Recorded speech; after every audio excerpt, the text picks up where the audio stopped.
এই মুহূৰ্তত মই উপস্থিত আছোঁ গহপুৰৰ শংকৰদেৱ শিক্ষা নিকেতনত আৰু বিশেষকৈ উত্তৰ অসমৰ আগশাৰী বিদ্যালয়খনৰ চৌহদত আহি উপস্থিত হৈছোহি আপোনালোকক এবিধ বিশেষ চৰাই দেখুৱাবৰ কাৰণে। মোৰ পিছফালে আছে, মোৰ লগত আছে কেমেৰা পাৰ্চন শান্তনু, দেখুৱাব। এয়া হৈছে বিদ্যালয়খনৰ চৌহদত থকা শামুক ভঙা চৰাই আৰু বিশেষকৈ এই শামুক ভঙা চৰাই ছমাহত এই বিদ্যালয়খনলৈ আহে আৰু তেওঁলোকে বংশবৃদ্ধি কৰি ইয়াৰ পৰা আকৌ উৰি গুচি যায়।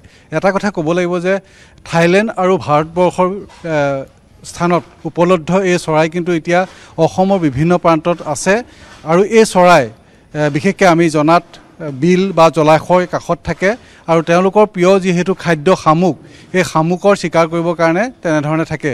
যদিও কিন্তু শংকৰদেৱ শিক্ষা নিকেতনত তেনেধৰণৰ বিল বা জলাশয় নাই, তথাপিতো কিন্তু শংকৰদেৱ শিক্ষা নিকেতনত বছৰেকত এবাৰ আহে আৰু পুনৰ কৈছোঁ মই ছমাহত তেওঁলোক আহে আৰু বংশবৃদ্ধি কৰি গুচি যায়।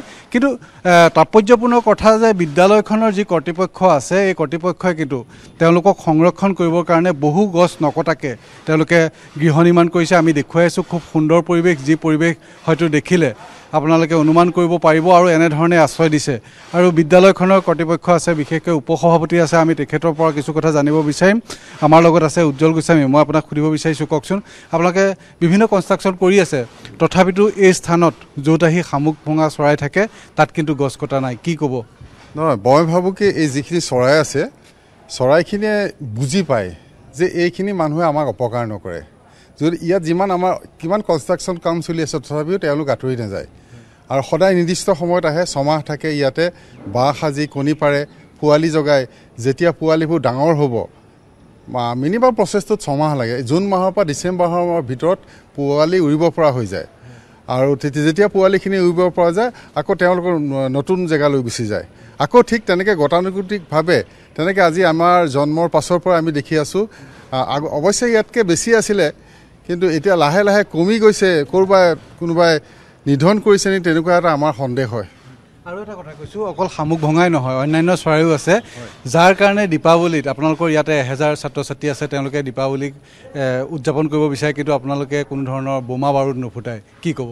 ইয়াত চাওক, চৰাই বিভিন্ন প্ৰজাতিৰ চৰাই আছে। এতিয়া অকল শামুক ভঙাই নহয়, পানী কাউৰী, যিখিনি আমাৰ থলুৱা পানী কাউৰী, হাইঠা চৰাই, কপৌ, ভাটৌ, অন্যান্য চৰাই বাহ লৈ আছে। আপোনালোকে দেখিছে এই হাবিখিনিক আমি সংৰক্ষিত কৰি ৰাখিছোঁ চৰাই চিৰিকটিৰ কাৰণে। আৰু আমি ছাত্ৰ ছাত্ৰীসকলক বুজাওঁ যে এই ফটকাৰ শব্দৰে শব্দ প্ৰদূষণ আৰু যিটো বায়ু প্ৰদূষণ হয়, সেইকাৰণে এই চৰাইখিনিৰ কাৰণে অত্যন্ত মাৰাত্মক। গতিকে সেইকাৰণে আমি অন্ততঃ দেৱালীৰ দিনাখন সকলোৱে প্ৰত্যেকেই যিমান ছাত্ৰ ছাত্ৰী, প্ৰায় 1000জন ছাত্ৰ ছাত্ৰী কৰ্মচাৰী সকলোৱে মিলি অন্ততঃ চাকি জ্বলাওঁ আৰু ধূপ ধূনা দি আমি দেৱালী পালন কৰোঁ।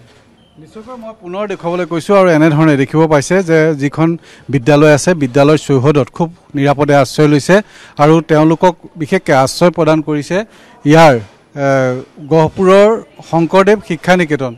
এই শংকৰদেৱ শিক্ষা নিকেতন যিখন আৱাসিক বিদ্যালয় আছে, এই বিদ্যালয়খনৰ কৰ্তৃপক্ষই তেওঁলোকক খুব সুন্দৰকৈ ইয়াতে আশ্ৰয় দিছে। অকল শামুক ভঙা চৰাই নহয়, বিভিন্ন প্ৰজাতিৰ চৰাই এই বিদ্যালয়খনত আছে। ছাত্ৰ ছাত্ৰীয়ে এই যিখিনি চৰাই ইয়াত থাকে তেওঁলোকৰো কিন্তু শুশ্ৰূষা কৰে। যদি কিবা কাৰণত আঘাতপ্ৰাপ্ত হয়, তেতিয়াহ'লে তেওঁলোকে শুশ্ৰূষা কৰে।